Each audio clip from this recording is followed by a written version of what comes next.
right, we're looking at question 26 here. It wants us to draw condensed structures for 3 compounds with the formula of C5H12. All right, now there is multiple ways to really do condensed structures. I'm going to show you the way I most often do it and then show you some alternative ways that are perfectly acceptable. All right, but the very first thing I got to do is figure out how I'm going to do the 3 compounds. And I'm going to do that by figuring out the placement of just the carbons, because we'll end up adding hydrogens to them. So the easiest way, have those 5 carbons in a row. And if I do that, I'd end up having 3 more bonds on that, because carbon likes to do the 4 bonds.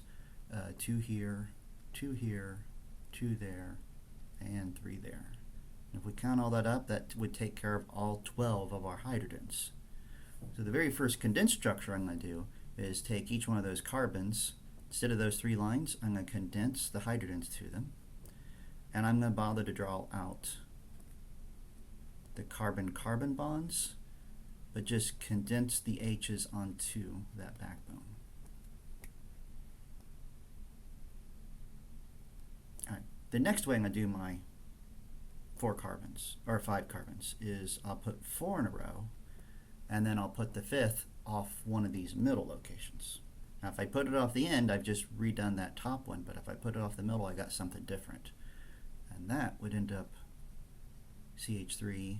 This is now just a CH. We have a CH3 up here, and a CH2 and CH3. And then the final carbon-carbon backbone, or the 5 carbons, I'll put 3 in a row, and put both of the other 2 off this middle location. And that's going to get a condensed structure. Alright, so all 3 of these cases, when I did the condensed structure, the only line I'm drawing is representing any carbon-carbon bonds. All the hydrogens are condensed. Now technically, all condensed structures, I could condense them even more and not even draw those bonds. So this could be CH3, CH2, CH2, CH2, CH3. So it's only the carbons. And then on the bottom one, there's the other 2, there's a couple different ways we see it.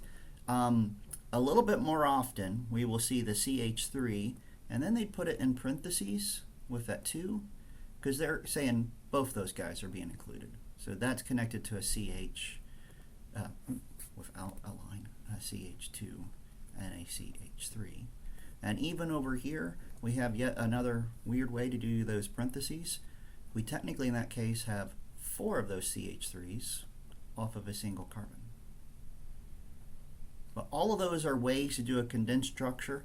We can even do this one another slightly more weird way, but we'll see it a lot at this point, where what we'll do is have that CH and then the CH3 that's up off the paper. Sorry, I'm on a plane here on my pen.